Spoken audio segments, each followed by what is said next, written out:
I'm going to go away again. Yes, good start. So actually I wanted to play a little game, which I forgot to do. Thank you, Vince. Reminded me. Could we try a little bit of angry, rowdy crowd noises? Good. Okay, let's try that on the count of three, a little bit louder this time. 3, 2, 1.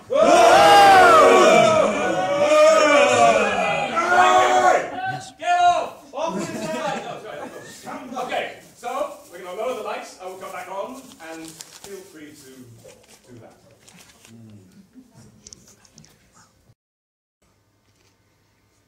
The noble Brutus have told you that Caesar...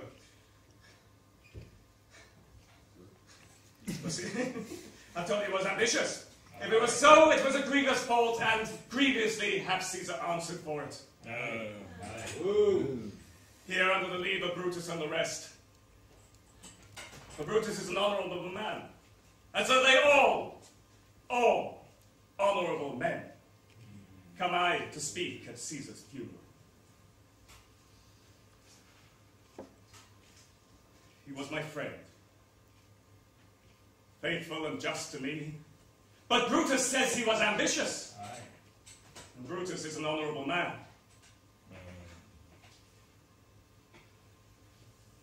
He had brought many captives home to Rome, which did the general coffers fail. Did this in Caesar seem ambitious?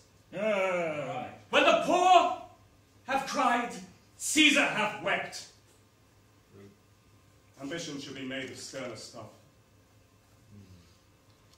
And yet, Brutus says he was ambitious. And Brutus is an honorable man.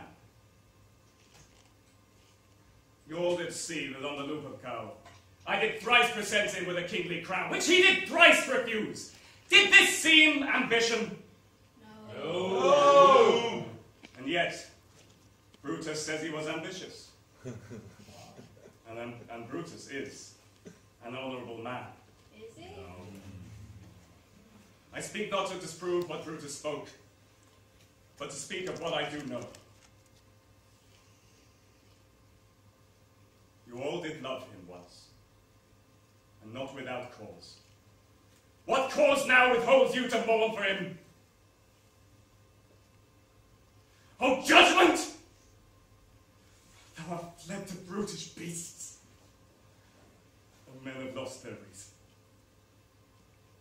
Bear with me. My heart is there in the coffin with Caesar, and I must pause until they come back to me.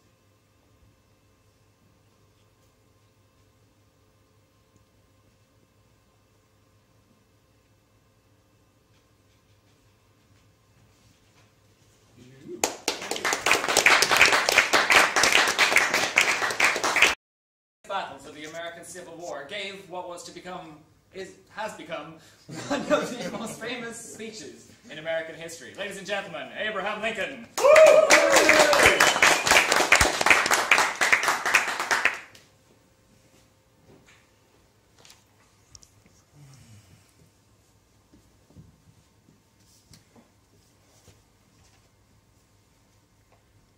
Fourscore and 7 years ago, our fathers brought forth on this continent a new nation, conceived in liberty, and dedicated to the proposition that all men are created equal.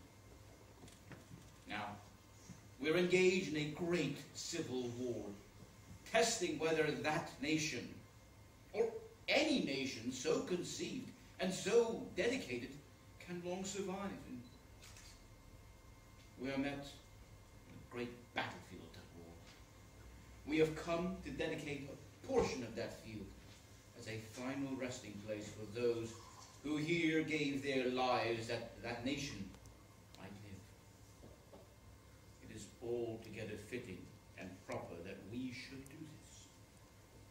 But, in a larger sense, we cannot dedicate. We cannot consecrate. We cannot hallow this ground. The brave men, living and dead, who struggled here, have consecrated it far above our poor power to add or detract. remember what we say here, but it can never forget what they did here. It is for us, the living, rather, to be dedicated here to the unfinished work which they who fought here had thus far so nobly advanced.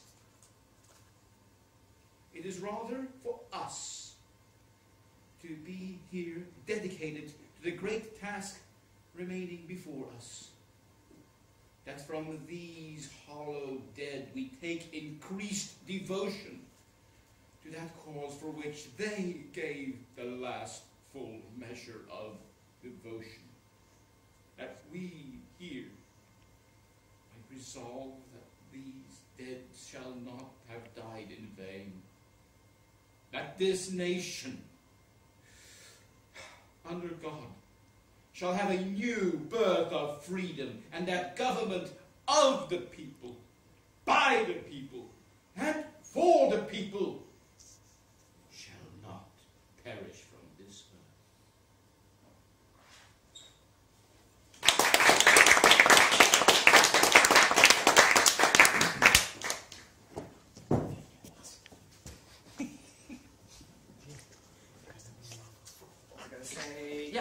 A much persecuted Czech writer became Czechoslovakia's first post-socialist president.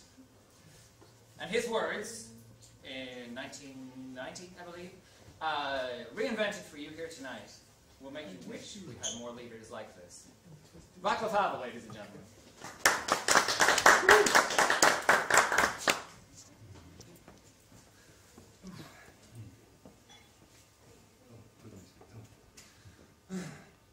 For years and years you heard different variations on the same theme. How our country is flourishing, how happy we all are, how we trust our government, and what bright perspectives are unfolding in front of us. But I, as I'm sure you are, I'm tired of these lies. Our country is not flourishing. The enormous creative and spiritual potential of the human family is not being used sensibly. Entire branches of industries are producing goods that are of no interest to anyone, while we still lack the things we need. Nations and companies humiliate and exploit workers. Our obsolete economy is wasting the little energy we have available. We have polluted the soil, the rivers, and the forests bequeathed to us by our ancestors. And we have today the most contaminated environment of human history. Despite all this, let there be no doubt, we will endure as others before us, and we will revive, and we will prosper. So first of all, let me assert my firm belief that the only thing we have to fear is fear itself. Nameless, unreasoning, unjustified terror, which paralyzes needed efforts to convert retreat into advance. Our distress comes from no failure of essence. We are stricken by no plague of locusts. Compared with the perils which our forefathers conquered, we have still much to be thankful for. Nature still offers her bounty, and human efforts have multiplied it. Plenty is right here, at our doorstep, but a generous use of it languishes in the very sight of the supply. Primarily, this is because the rulers of the exchange of mankind's good have failed, through their own stubbornness, through their own greed. They even have failed to admit their failure, and they refuse to abdicate. They have no vision, and when there is no vision, people perish. The measure of the restoration we will undertake lies in the extent to which we apply social values more noble than mere monetary profit, because happiness lies not in the mere possession of money, we know that. It lies in the pleasure of achievement, in the thrill of creative effort, in the joy born out of with the connection with one another. The joy and moral stimulation of work no longer must be forgotten in the mad chase of advancing profits. These dark days will be worth all they cost us if they teach us that our true destiny is not to be ministered unto, but to minister unto ourselves. Our greatest primary task is to eradicate poverty everywhere. This is no unsolvable problem if we face it wisely and courageously. The task can be held by preventing realistically the tragedy of the foreclosure of small homes, small businesses, small farms. It can be helped by strengthening and unifying relief activities, which today are often scattered, inadequate, and insufficient. It can be helped by worldly planning for and the supervision of all forms of transportation, of communications, of other utilities like water, energy, health, which have a definitely public character. There are many ways in which it can be helped, but it can never be helped merely by talking about it. We must act, and we must act quickly. But all this is still not the main problem. The worst thing is that we live in a contaminated moral environment. We fell morally ill.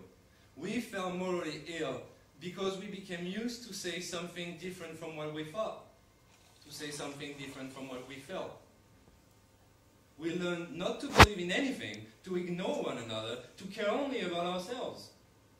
Concepts such as love, friendship, compassion, humility, or forgiveness lost their depth and dimensions. And for many of us, they represent only the psychological peculiarities, like gone astray greetings from ancient times. Only a few of us were able to cry out, loudly at times, that the powers that be should not be all-powerful, and that the special farms which produce ecologically pure and top-quality food just for them should send their produce to schools, children's homes, and hospitals if our agriculture was unable to offer them to all. The current regime reduces man to a force of production, and nature to a tool of production.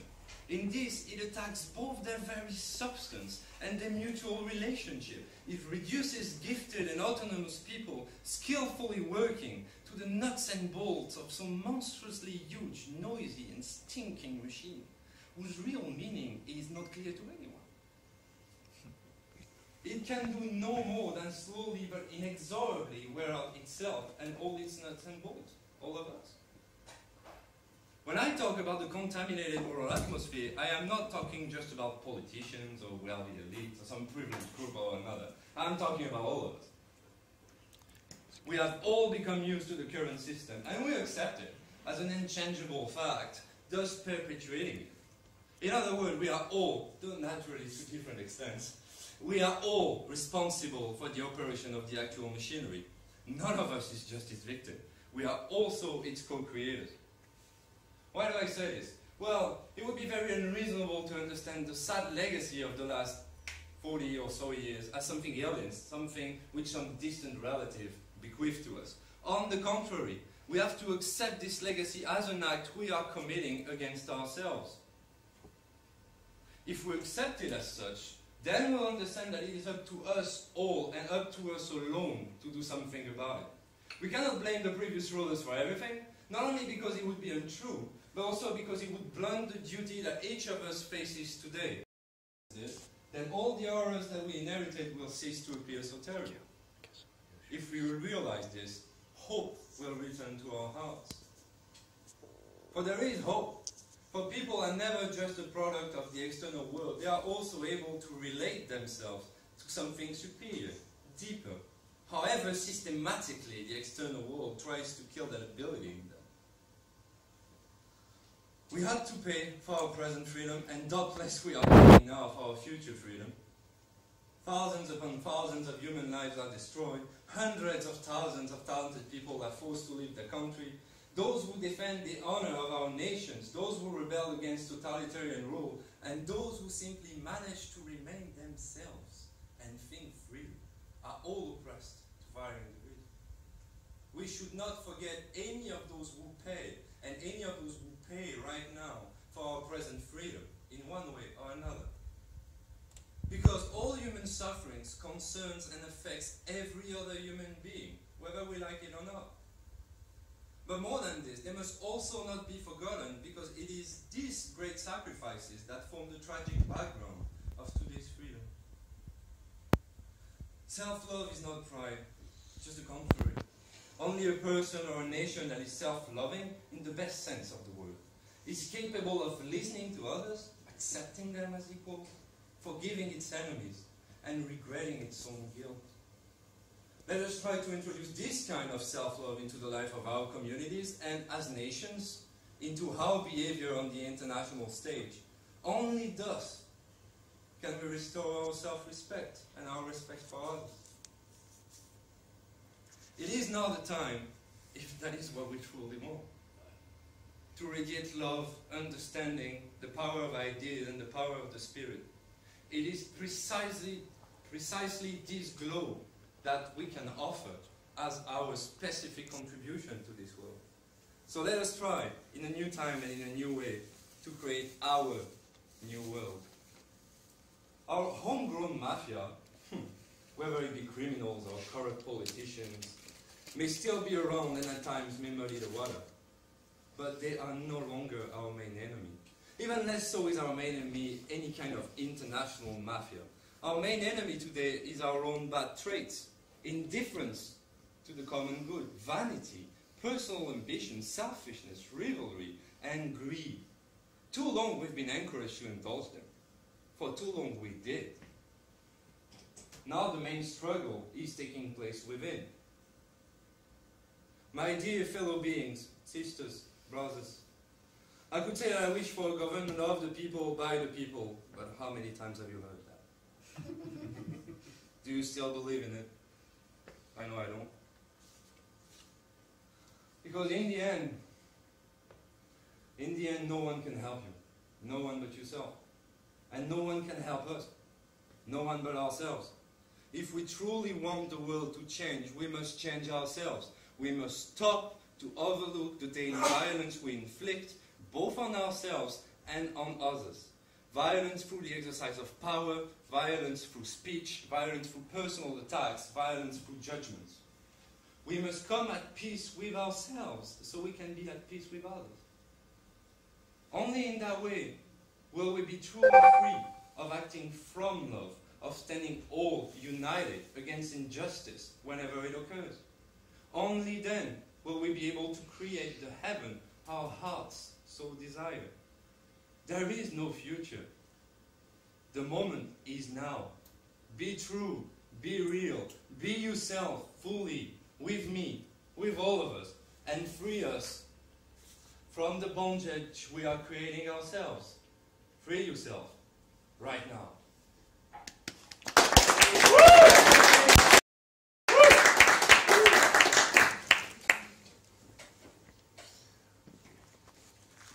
I am happy to join with you today in what will go down in history as the greatest demonstration for freedom in the history of our nation.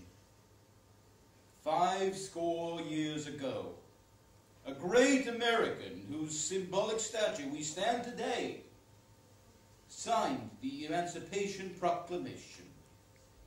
This momentous decree came as a great beacon of light of hope to millions of Negro slaves who had been seared in the flames of withering injustice. It came as a joyous daybreak to end a long night of captivity. But 100 years later, the Negro is still not free.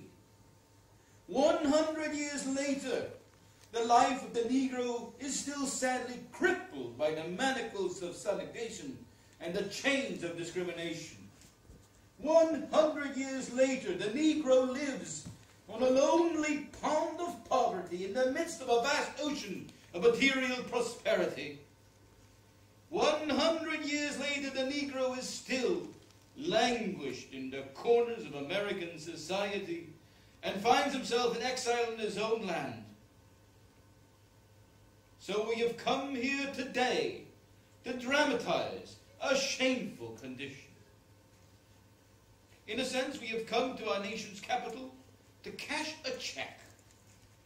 When the architects of our republic wrote the magnificent words of the Constitution and the Declaration of Independence, they were signing a promissory note to which every American was in full heir. The note was a promise that all men, yes, black men as well as white men, would be guaranteed the inalienable rights of life, liberty, and the pursuit of happiness. It is obvious today that America has defaulted on this promissory note insofar as her citizens of color are concerned. Indeed, instead of honoring this sacred obligation, America has given the Negro people a bad check, a check which has come back marked insufficient funds. But we refuse to believe that the Bank of Justice is bankrupt. We refuse to believe that there are insufficient funds in the great vaults of opportunity of this nation. So we have come here to cash this check, a check that will give us upon demand the riches of freedom and the security of justice. We have also come to this hallowed spot to remind America of the fierce urgency of now. This is no time to engage in the luxury of cooling off or to take the tranquilizing drug of gradualism. Now is the time to make real the promises of democracy. Now is the time to rise from the dark and desolate valley of segregation to the sunlit path of racial justice. Now is the time to lift our nation from the quicksand of racial injustice to the solid rock of brotherhood. Now is the time to make justice a reality for all God's children. It would be fatal for the nation to overlook the urgency of the moment. This sweltering summer of the Negro's legitimate discontent will not pass until there is an invigorating autumn of freedom and equality. 1963 is not an end, but a beginning. Those who hoped that the Negro needed to blow off steam and will now be content will have a rude awakening if the nation returns to business as usual. There will be no rest nor tranquility in America until the Negro is granted his citizenship rights. The whirlwinds of revolt will continue to shake the foundations of our nation until the bright day of justice emerges. But there is something I must say to my people who stand on the warm threshold which leads into this palace of justice. In the process of gaining our rightful place, we must not be guilty of wrongful deeds. Let us not seek to satisfy our thirst for freedom by drinking from the cup of bitterness and hatred. We must forever conduct our struggle on the high plane of dignity and discipline. We must not allow our creative process to degenerate into physical violence. Again and again, we must rise to the majestic heights of meeting physical force with soul force. And as we walk, we must make the pledge that we shall march ahead. We cannot turn back. There are those who are asking for devotees of civil rights. When will you be satisfied? We can never be satisfied as long as the Negro is the victim of the unspeakable horrors of police brutality. We can never be satisfied as long as our bodies, heavy with the fatigue of travel, cannot gain lodging in the motels of the highways or the hotels of the cities.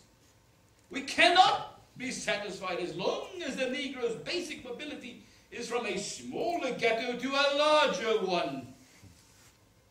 We can never be satisfied as long as our children are stripped of their selfhood and robbed of their dignity by signs stating, "For whites only."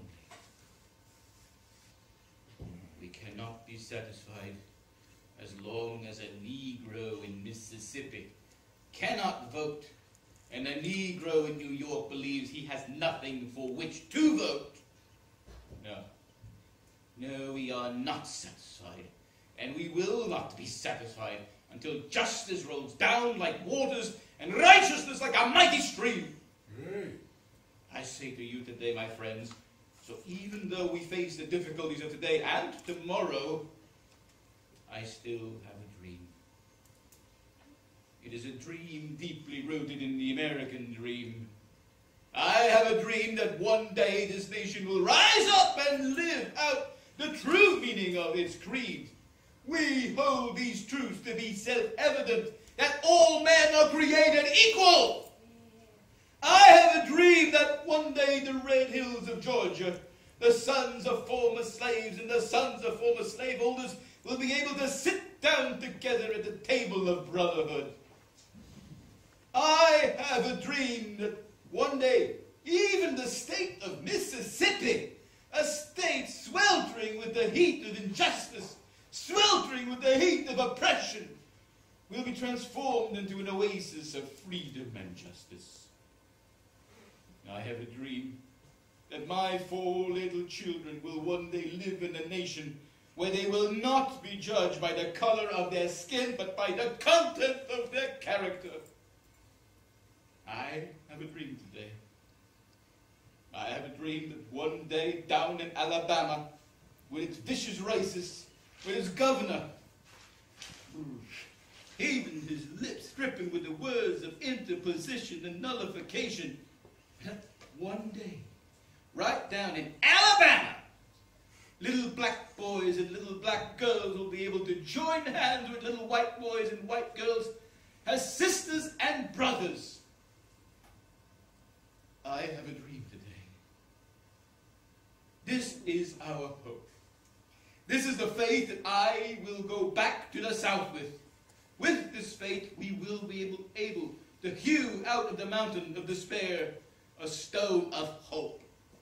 With this faith, we will be able to transform the jangling discord of our nation into a beautiful symphony of brotherhood. And if America is to be a great nation, this must come true. And when this happens, and when we allow freedom ring, when we let it ring from every village and every hamlet, from every state and every city, we will be able to speed up that day when all of God's children, black men and white men, Jews and Gentiles, Protestants and Catholics, will be able to join hands and sing in the words of the old Negro spiritual, free at last, thank God Almighty, I'm free at last! Woo! Woo! Yeah!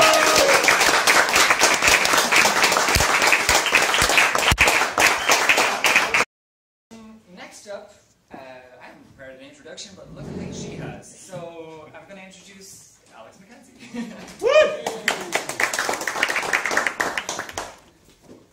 How do I follow Dr. King? Right.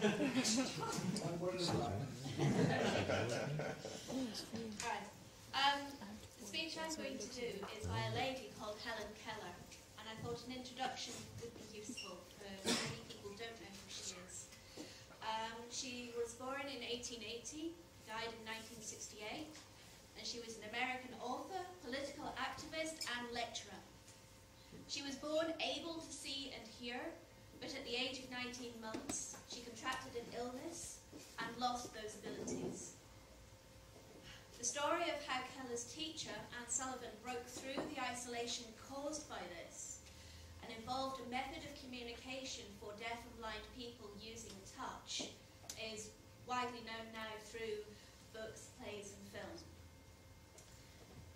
Helen Keller was well-travelled and outspoken in her convictions, and she was a prolific author. She campaigned for women's suffrage, labour rights, socialism, and other causes. This speech is from the Carnegie Hall in New York City on January the 5th, 1916, not long after World War I had broken out. To begin with, I have a word to say to my good friends, the editors, and others who are moved to pity me. Some people are grieved because they imagine I am in the hands of unscrupulous persons who lead me astray and persuade me to espouse unpopular causes and make me the mouthpiece of their propaganda. Now let it be understood, once and for all, that I do not want their pity. I would not change places with one of them. My sources of information are as good and reliable as anybody else's. I have papers and magazines from England, France, Germany, and Austria, and I can read them myself. Not all the editors I have met can do that. Quite a number of them have to take their French and German second-hand. No, I will not disparage the editors. But let them remember, though, that if I cannot see the fire at the end of their cigarettes, neither can they thread a needle in the dark. all I ask, gentlemen, is a fair field and no favour. I have entered the fight against preparedness and against the economic system under which we live. It is to be a fight to the finish, and I ask no quarter. The future of America rests on the backs of 80 million working men and women and their children. We are facing a grave crisis in our national life. The few who profit from the labour of the masses want to organise the workers into an army which will protect the interests of the capitalists. You are urged to add to the heavy burdens you already bear, the burdens of a larger army and many additional warships. It is in your power to refuse to carry the artillery and the dreadnoughts and to shake off some of the burdens too, like the limousines and the steam yachts and the country estates. You do not need to make a great noise about it. With the silence and dignity of creators, you can end wars and the system of selfishness and exploitation that causes wars. All you need to do to bring about this stupendous revolution is to straighten up and fold your arms. We are not preparing to defend our country. Even if we are as helpless as Congressman Gardner says we have no enemies foolhardy enough to attempt to invade the United States. The talk about Germany and Japan and their attacks is absurd. And yet everywhere we hear fear advanced as an argument for armament. Congress is not preparing to defend the people of the United States. It's planning to protect the capital of American speculators and investors in Mexico, South America, China, and the Philippine Islands. Incidentally, this preparation will benefit the manufacturers of munitions and war machines. Every modern war has its root in exploitation. The Civil War was fought to decide whether the slaveholders of the South or the capitalists of the North should exploit the West. The Spanish-American War decided that the United States should exploit Cuba and the Philippines. The South African War decided that the British should exploit the diamond mines. The Russo-Japanese War decided that Japan would exploit Korea. And the present war is to decide who shall exploit the Balkans, Turkey, Persia, Egypt, India, China, and Africa. The preparedness propagandists still have another object, and a very important one. They want to give people something to think about besides their one unhappy condition. They know the cost of living is high, wages are low, unemployment is uncertain, and will be much more so when the European call for munitions stops. No matter how hard and incessantly the people work, they often cannot afford the comforts of life. Many cannot afford the necessities. But every few days, we are given a new war scare to lend realism to their propaganda. They have had us on the verge of war over the Lusitania, the Gulf Light, the Ancona, and now they want the working men to become excited over the sinking of the Persia. The working man has no interest in any of these ships. The Americans might sink every vessel on the Atlantic Ocean and the Mediterranean Sea and kill Americans with every one, but the American working man would still have no reason to go to war. But all the machinery of the system has been set in motion. Above the complaint and the din of the protest from the workers is heard the voice of authority. "Friends," it says, "fellow workmen, patriots, your country is in danger. There are foes on all sides of us. There is nothing between us and our enemies except the Pacific Ocean and the Atlantic Ocean. Look at what happened to Belgium. Consider the fate of Serbia. Will you murmur about low wages when your country, your very liberties are in jeopardy? What are the miseries you endure compared to the humiliation of having a victorious German army sail up the East River? Quit your whining, get busy, and prepare to defend your firesides and your flag. Get an army, get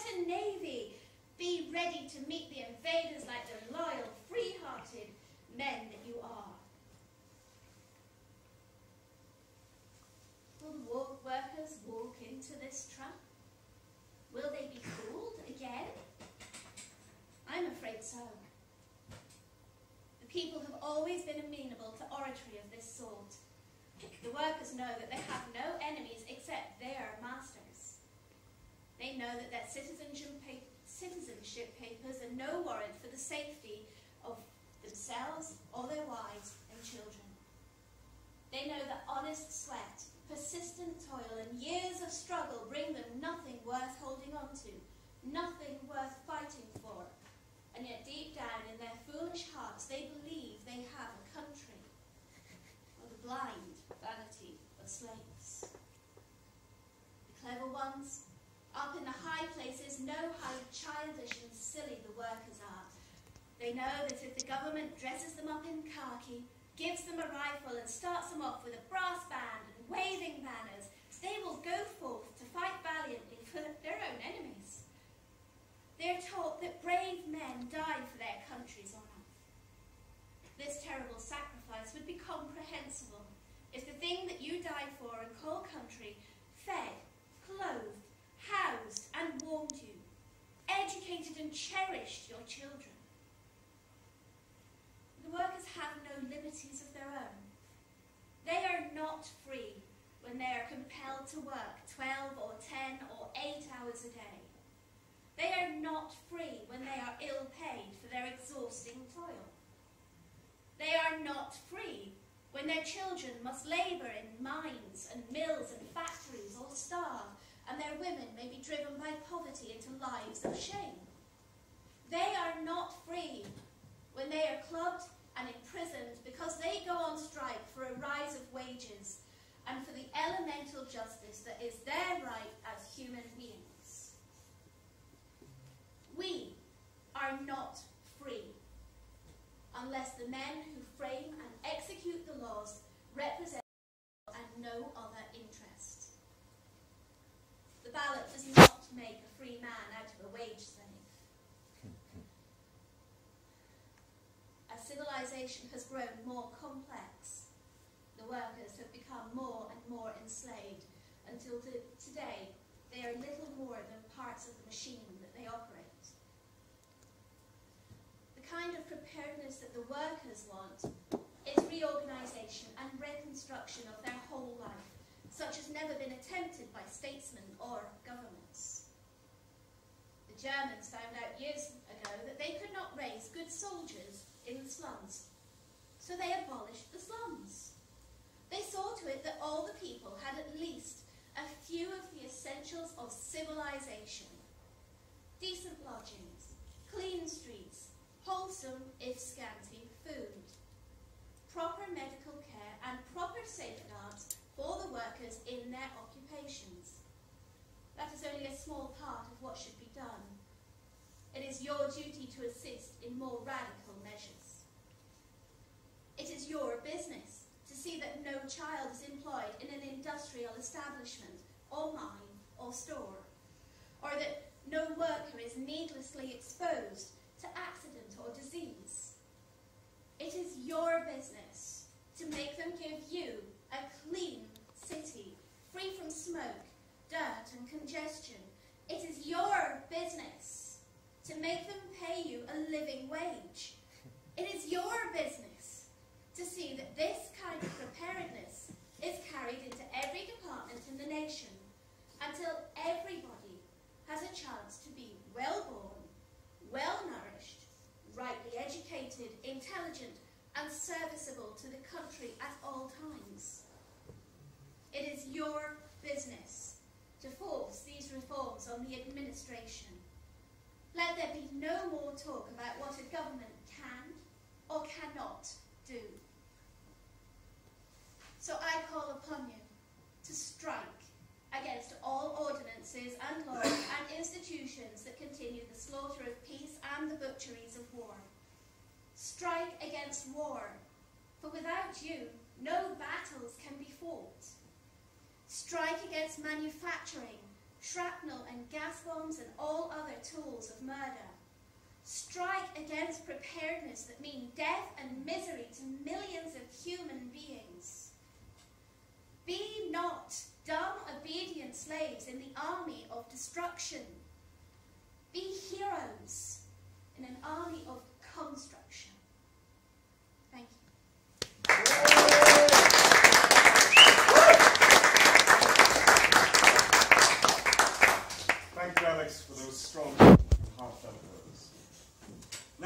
gentlemen, we have one last item before we'll get to dine at the bar and have a drink. Hooray! Yes, good luck. Amen. Yes, so I'm going to do something drastic, which is to remove the podium. Ooh. I can move it back again.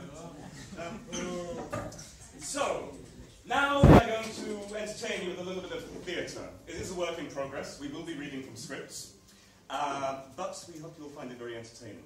The name of this play segment, or the play, is Accidental Death of an Anarchist.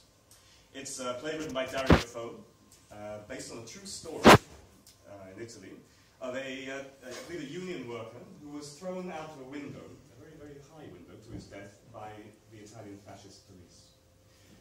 Now, one subject very close to my heart and the way of dealing with fascism is satire. So we will give you a little dose of this.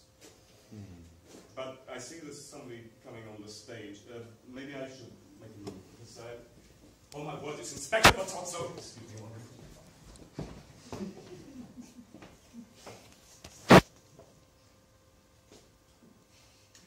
Good evening. Hello.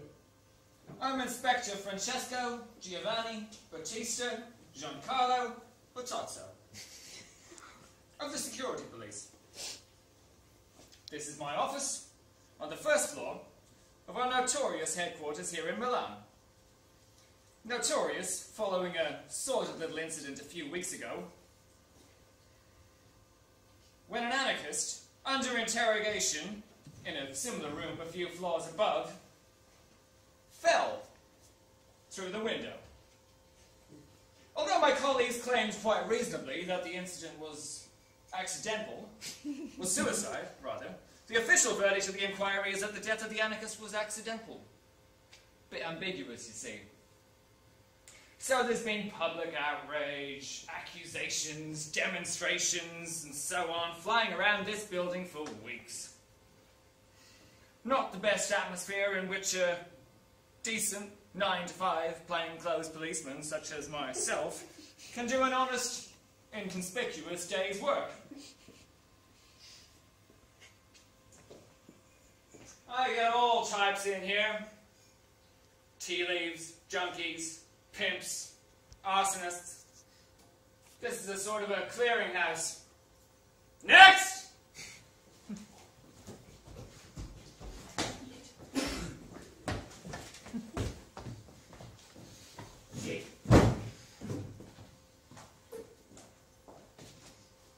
I ought to warn you that the author of this sick little play, Dario Fo, has the traditional, irrational hatred of the police, common to all narrow-minded left-wingers, and so I shall, no doubt, be the unwilling butt of endless anti-authoritarian jibes. Please bear with me.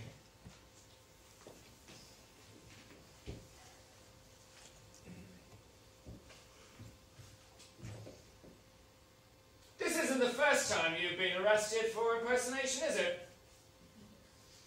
In all, you've been arrested, let me see, twice as a surgeon, 3 times as a bishop, army captain, tennis umpire. Yes, 11 arrests altogether, but I'd like to point out that I have never actually been convicted, Inspector. I don't know how the hell you've been getting away with it, but this time we'll have you. That's a promise. Oh, mouth-watering, isn't it? A nice clean record just begging to be defiled.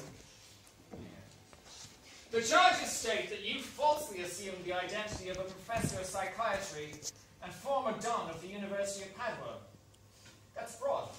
Fraud when committed by a sane man, yes. But I am a lunatic, a certified psychopathic. That is my medical report. Oh, committed 16 times, same thing every time. Histrionic mania from the Latin histronus, to act, must explain. Part of my hobby, you see, is the theatre, and my theatre is the theatre reality, so my fellow artistes must be real people. Unaware that they're acting in my productions, which is handy, as you see, I've got no cash to pay them. Exactly, you swindle them. I have never swindled anyone. No lie. Well, I applied for a grant from the Ministry of Culture, but I haven't got the right connections. to my notes, as this psychiatrist, you were charging your clients 200,000 lira a visit. Jesus, well, I beg your pardon. I mean, I can retire on that. What's a reasonable fee for a man with my qualifications? What qualifications? 20 years of intensive training in 16 different loony bins under the sum of the best shrinks in the biz. Unlike your run-of-the-mill man, I immersed myself in my studies. Slept with them as well. Head to toe, 3 in a kip, make your own inquiries. I am a bloody genius! Sit down. Well, look at my brilliant diagnosis of that millionaire's schizophrenic son in Palermo. Superb. Superb fee, okay. But the fee is an indispensable part of the treatment. I mean, if I didn't relieve these twits of the odd 200,000, I'd lose all credibility. Any less than they'd think I was no good. A beginner. Even Freud. Oh, Sigmund. Sit down. Well, Freud said a fat bill is the most effective panacea for the pain. A pity your client filed a complaint, was it? This is your visiting card, is it not? It is. Professor Antonio Rabbia, psychiatrist, formerly lecturer at the University of Padua. Are you Antonio Rabbia? Not exactly. What's that mean? Well, I am a professor. You are, eh? Well, yes, of design, decoration, and freehand drawing at the College of the Sacred Redeemer. I take evening classes. Says you're a psychiatrist. After the comma. Yes? Before the full stop? Yes? Well, exactly. Exactly what? Professor Antonio Rabba, comma, capital P, psychiatrist, full stop. I take it you are familiar with the basic rules of syntax and punctuation. Formerly lecturer at the University of Padua. True or false? After the formerly? What? Well, another comma. I hadn't noticed it. Well, you don't notice these things, and innocent people like me are thrown behind bars. You're mad. I know. What have these commas got to do with it? Well, nothing to someone with your rudimentary education, evidently. Oh, look, a minute. The whole punctuation changes the whole emphasis of the sentence. After the comma, the reader, your good self, takes a short mental breath, thus changing the intentionality. You see, so the sentence should read, Professor Antonio Rabba, comma, capital P, psychiatrist, full stop, formerly, comma, Padua. Oh, lecturer at the University of Padua. You see, read correctly, only an arsehole would swallow it. I'm an arsehole, am I? Ooh, no. Your grammar is a bit retarded, that's all. I mean, I could give you a refresher course. Cut rate, naturally. Haven't done too well out of this year's spending cuts, have we, boys? Well, yes, let's begin by repeating all subjective and objective personnel in Italian. Pronouns beginning thus. Io sono, tu sei, loro sono, le, Good. You too, Franco, no shirking. May we? No, that's French. May we get on with the fucking statement? Oh, fine, I'll type. Qualified secretary, 45 words a minute. Shut up! Sit down. Shorthand. I am a pitchman man myself. Where do you keep the carbon? Get the cuffs on him. Straight jacket. Or nothing. Article 122 of the Penal Code states, whoever in his capacity as a public official imposes a non-clinical instrument of restraint on a psychologically disturbed person in a manner liable to provoke a crisis and disturbance shall incur charges punishable by 5 to 15 years, with forfeit of pension.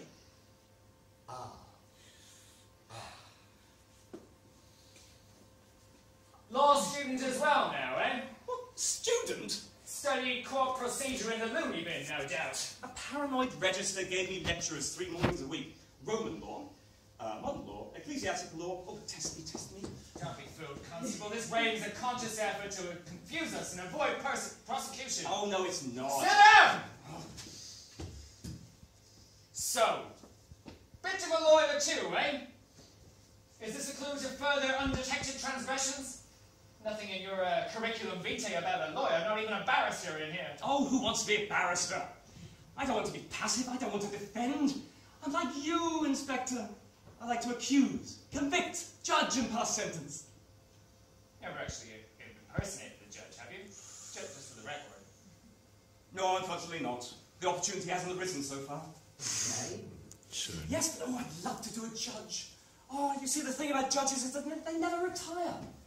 Oh, that's the beauty of it. Your ordinary humdrum sons and daughters of toil, they hit 60 and they're finished. They slow down, get sloppy, sluggish, and whoops, onto the scrap heap, and at that very same moment, your average magistrate blooms into a high court judge. Will you? Silence in the court! Beg your pardon, my lord.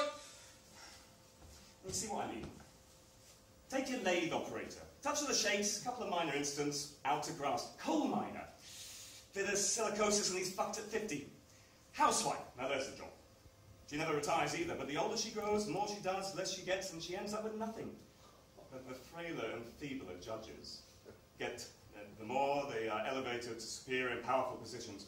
Oh yes, that's the job for me. 50 years for you, 30 years for you. Case dismissed.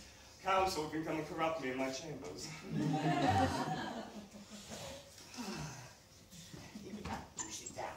The handle for our bite. What? In the arse. Can't control it. I warned you, sir, he's nuts. Grab him, Constable. But he bites. And I've got rabies. Caught it off a dog. Rabid bastard. Took a lump out of me right here. Right here? No, right here. Oh, there. Ugh.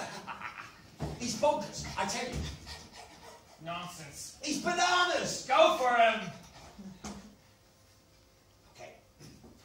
No, don't you try. I'll throw myself out the window. I will. How high are we? I will. Bugger him. I'll give him a hand. This place has got bad record as it is. We can't afford another one, sir. Thanks, Constable. I know I'm right. And when I'm down there all sludgy on the pavement and doing the death rattle, be warned I shall take a long time to die. Rattling along, and the journalists will be flocking around, and I'll tell them, rattling away, that you pushed me.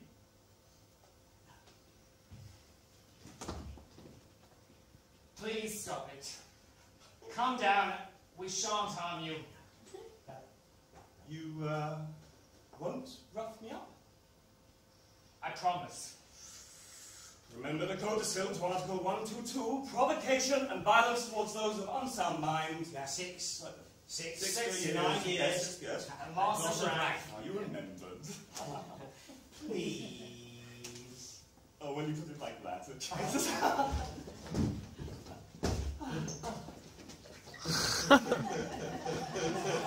Lock the window. I can almost throw myself down the stairs. Lock that bloody door. Hey, bumpty trap all over the balusters. And then throw the key. Yes. Out the window. Yes. No! Put it in the drawer. Open the drawer and put the key in the drawer. And lock the drawer. And put the key in your mouth and swallow it. Yes. No! No, that's it! I'm raving now! I'm blinding crazy! Nobody's ever done this to me! Nobody has ever done this to me! Nobody! You think you're potty? Oh, yes, indeed. Well, I'm pottier! Oh, join the club. Out! No, let me stay. Come here. No. I can help you. Throw yourself down the stairs, you fruitcake. No need to be so rough. Put your fucking head under a bus. I can help you make subversives talk. Slash your wrists. Yes. I get injured without visible signs. Do what you like, I don't care. I know how to make nitroglycerin suppositories.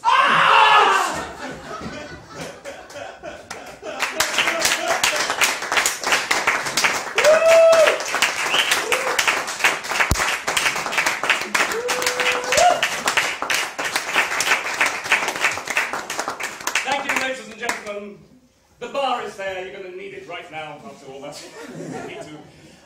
Thank you for your attention, and we'll be back after the break. During performance, just please do it quietly. We're going to begin the second act with a goodbye. The farewell speech of President Dwight D. Eisenhower.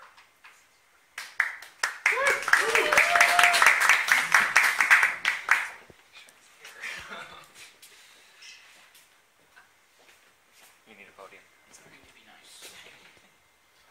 I feel very unpresidential about it. You look very presidential.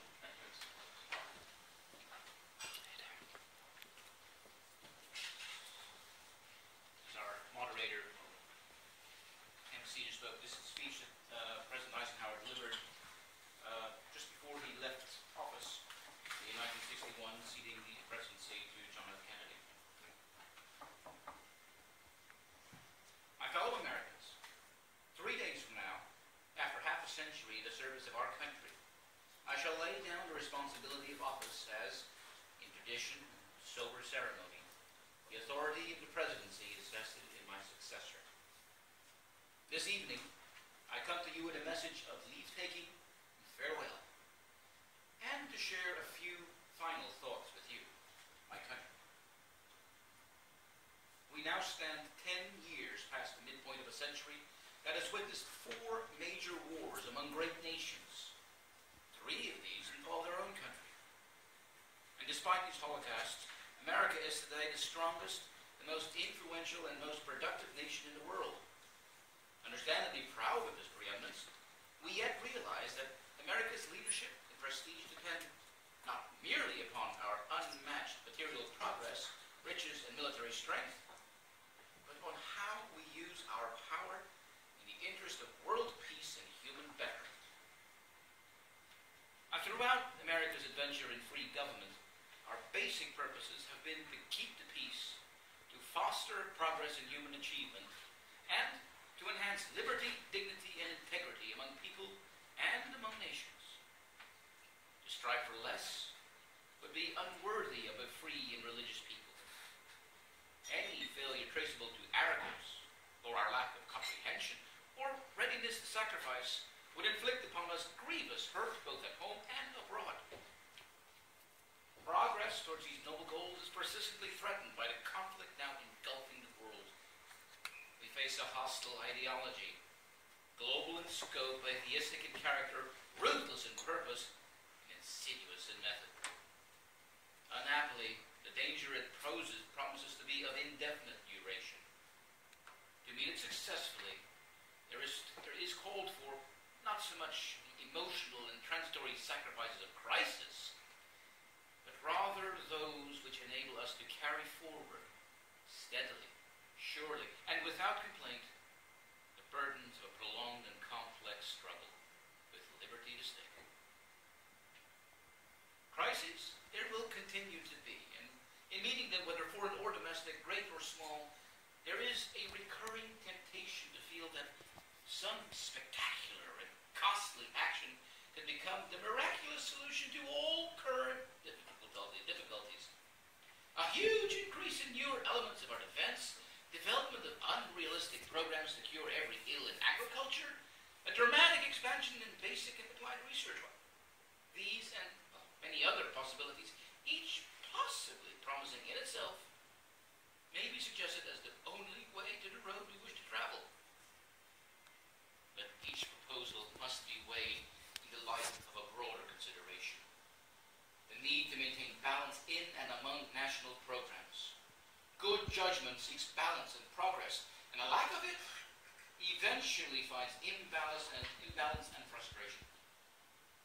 The record of many decades stands as proof that our people and their government have, in the main, understood these threats and have responded to them well in the face of stress and threat. But threats, new in kind or degree, constantly arise. The vital element in keeping the peace is our military establishment. Our arms must be mighty, ready for instant action so that no potential aggressor may be tempted to risk his own destruction. Our military organization today bears little relation to that known by any of my predecessors in peacetime, or indeed by the fighting men of World War II or Korea. Until the latest of our world conflicts, the United States had no armaments industry. American makers of plowshares could, with time and as required, make swords as well. But now, we can no longer risk emergency improvisation of national defense. We have been compelled to create a permanent armaments industry of vast proportions. Add to this 3.5 million men and women who are directly engaged in the defense establishment. We annually spend on military security more than the net income of all United States corporations. This conjunction of an immense military establishment and a large arms industry is new in the American experience. The total influence, economic, political, even spiritual, is felt in every city, every state house, every office of the federal government. We recognize the imperative need for its development, yet we must not fail to comprehend its grave implications. Our toil, resources, and livelihood are all involved, and so is the very structure of our society. In the councils of government, we must guard against the acquisition of unwarranted influence, whether sought or unsought, by the military-industrial complex. The potential for a disastrous rise of misplaced power exists and will persist. We must never let the weight of this combination endanger our liberties or democratic processes, which take nothing for granted. Only an alert and knowledgeable citizenry can compel the proper meshing of the huge industrial and military machinery of defense with our peaceful methods and goals, so that security and liberty may progress together. It is the task of statesmanship to mold, balance, and to integrate these and other forces, new and old, within the principles of our democratic system, ever aiming towards the supreme goals of our free society. Another factor in maintaining balance involves the element of time. As we peer into society's future, we, you and I, and our government must avoid the impulse to live only for today, plundering for our own ease and convenience the precious resources of tomorrow. We cannot mortgage the material assets of our grandchildren without risking the loss also of their political and spiritual heritage. We want democracy to survive for all generations to come, not to become the insolvent phantom of tomorrow.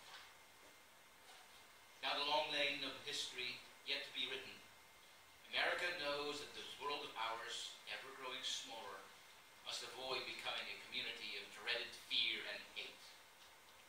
As one who has witnessed the horror and the lingering sadness of war, as one who knows that another war could utterly destroy the civilization which has been so slowly and painfully built over thousands of years,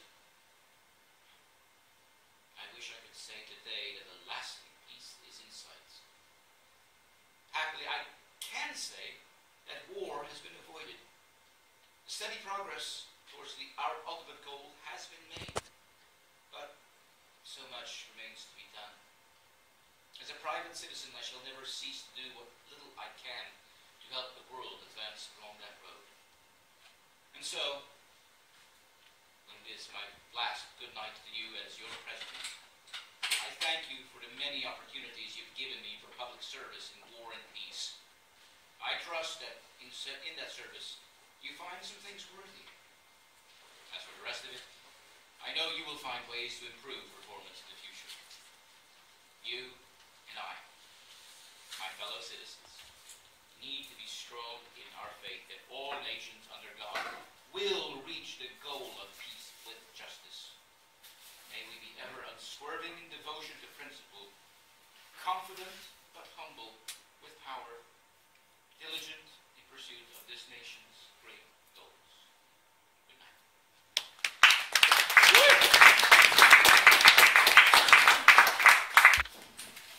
Now, those of you who were here at the start might remember that I said that coincidentally and surprisingly there was a few red threads that emerged between these speeches. Leaving aside the fact that Lincoln, King, and Eisenhower were all played by the same person, I think those red threads might be about to become a little bit more obvious. I'm going to read this because it's a little technical. After 9/11, the Iraqi regime was thought to have links with terrorist groups. Saddam Hussein was believed to hold secret and illegal programs for the development of weapons of mass destruction. In several previous resolutions, Iraq had been required to engage in disarmament, and in 2002 the UN Security Council voted Resolution 1441. Remember that number. Giving Iraq the ultimate opportunity to proceed with disarmament. This process was to be supervised by UN-appointed investigators who reported almost monthly to the Security Council.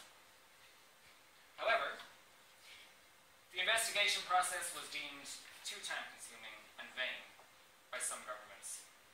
Certain nations were calling for the end of the inquiries and rapid military intervention.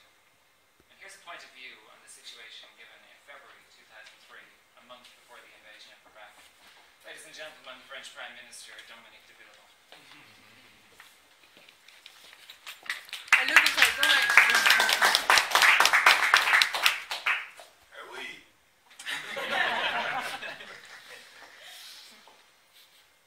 Mr. President, Mr. Secretary General, Ministers and Ambassadors, I would like to thank Mr. Blix and Mr. El-Baradei for the information they have just given us on the continuing inspections in Iraq. I would like to express to them again France's confidence and complete support in the mission.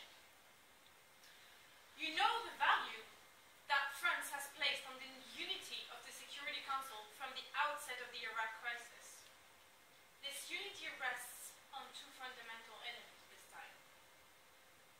We are pursuing together the objective of effectively disarming Iraq.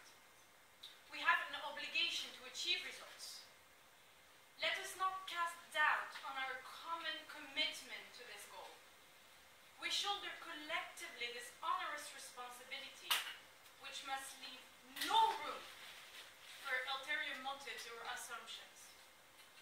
Let us be clear. No one of us feels the least indulgence towards Saddam Hussein and the Iraqi regime. In unanimously adopting Resolution 1441, we collectively expressed our agreement with the two-stage approach proposed by France. The choice of disarmament through inspections and, should this strategy fail, consideration by the Security Council of all the options, including the recourse to force. It was clearly in the event that the inspections failed, and only in that scenario, that a second resolution could be justified. The question today is simple. Do we consider in good conscience that disarmament via inspections is now leading us to a dead end? Or do we consider that the possibilities regarding inspections presented in Resolution 1441 have still not been fully explored? In response to this question, France has two convictions. The first is that the option of inspections has not been taken to the end, and that it can provide an effective response to the imperative of disarming Iraq. The second is that the use of force would be so fraught with risks for people, for the region, and for international stability that it should only be envisioned at a last resort. Previous reports identified areas where progress was expected. Significant progress have been made in the chemical and biological areas and in the ballistic and nuclear domains. The inspectors have made progress and were given useful information. There, we are at the heart of the logic of Resolution 1441, which must ensure the effectiveness and of the inspection through precise identification of banned programs and their elimination. We all realize that the success of the inspections presupposes that we obtain Iraq's full and complete cooperation. France has consistently demanded this. Now, yes, I do hear the critics. There are those who think that the inspections, in their principle, cannot be the least effective. But I recall that this is the very foundation of Resolution 1441, and that the inspections are producing results. One may judge them inadequate, but they're there. And there are those who believe that continuing the inspection process is a sort of delay tactic to prevent military intervention. That naturally raises the question of the time allowed Iraq.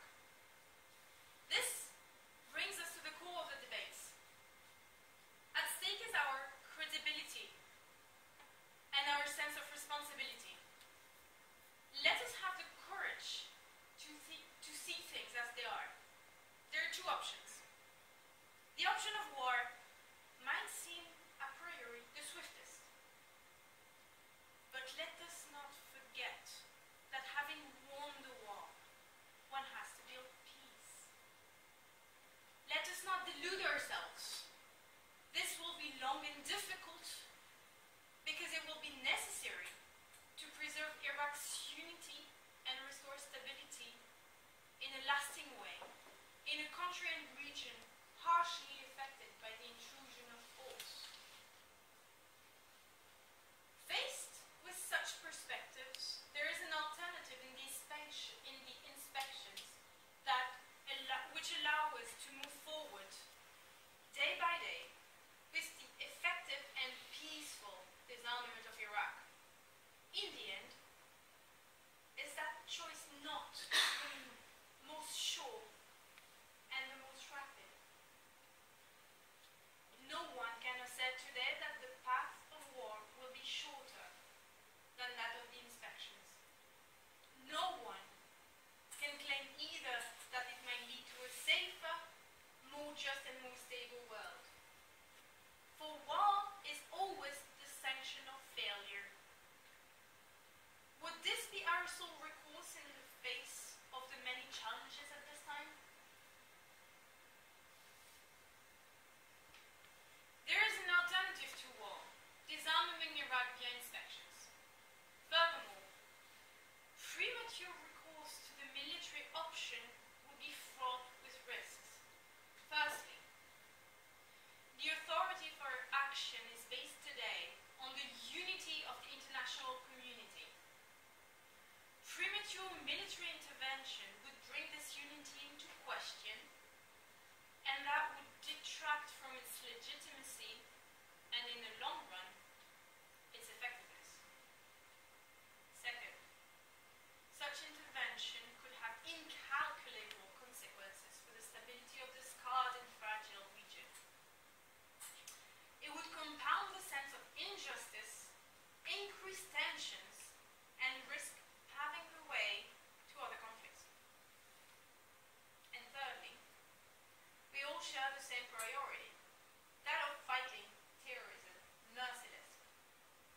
This fight requires total determination. Since the tragedy of September 11, this has been one of the highest priorities facing our peoples. And France, which was struck hard by this terrible scourge several times, is wholly mobilized in this fight which concerns us all and which we must pursue together.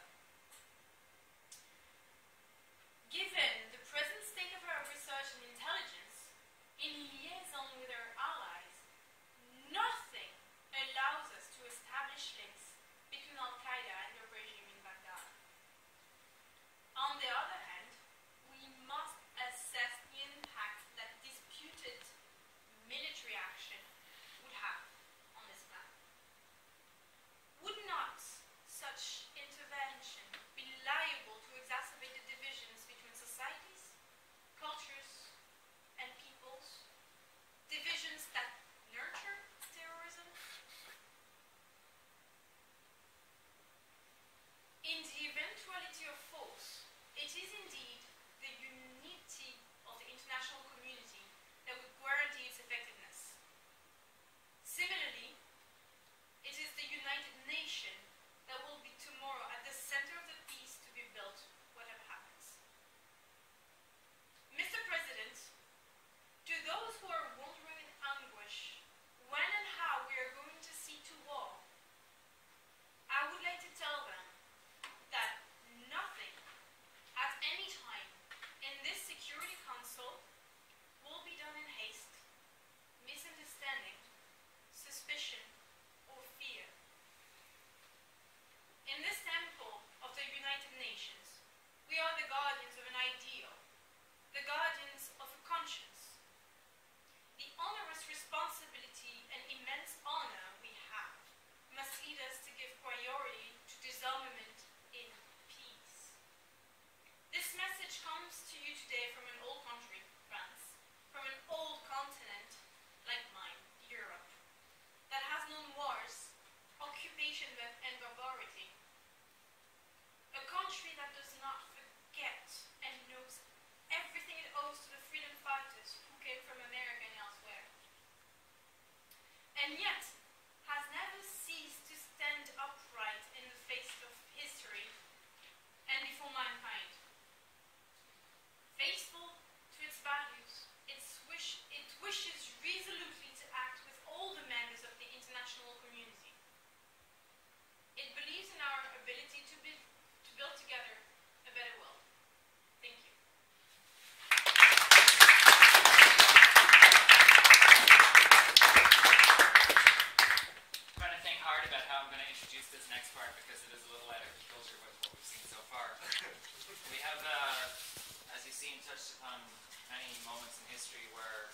ambition and love were intermingled, revolutionary calls for greater love among our societies and our peoples, dark prophetic warnings which have unfortunately turned out to be too true in many cases.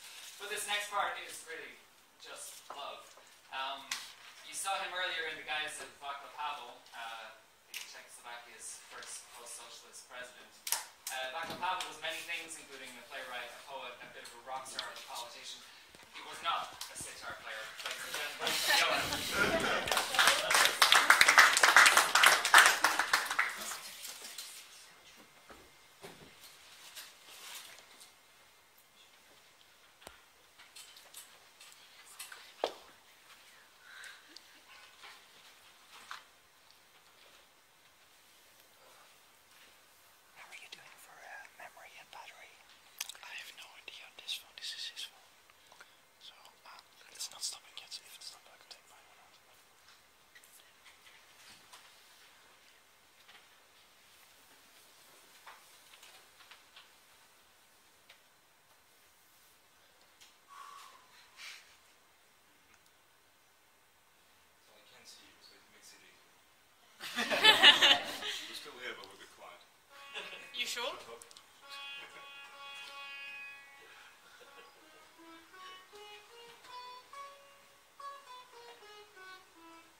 The final part of our, let's call it scheduled or set program is something kind of close to my own heart because it comes from my native Ireland.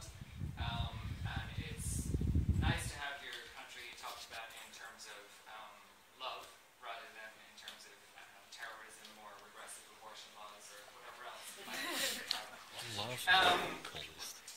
Last year, following a very controversial moment involving our national television station, a show was playing in the National Theatre, the Abbey, which was about I'm going into too much detail.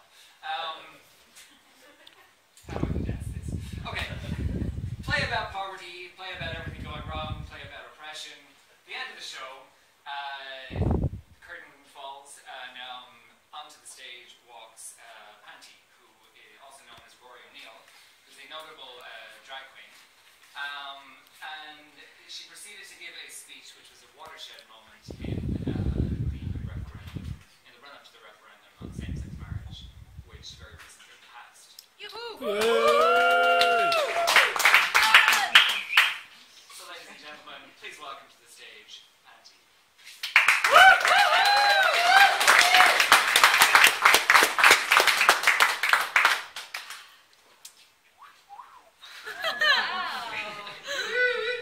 Hello, my name is Panty, and for the benefit of the visually impaired or the incredibly naive, I am a drag queen. I guess you would say I'm a performer of sorts and an accidental and occasional gay rights activist. As you may also have gathered, I'm painfully middle class. My father was a country vet, I went to a nice school, and afterwards I went to that most middle-class institutions, an art college. So it may surprise some of you to hear that I've always found I'm a homophobe. I mean, it would be miraculous if we weren't. I mean, to grow up in a society that's so overwhelmingly and stiflingly homophobic and to somehow escape unscathed would be miraculous. So, I don't hate you. In fact, I admire you. I admire you because most of you are probably only a bit homophobic. And considering the circumstances, that's pretty good going. So, I don't hate you because you're homophobes.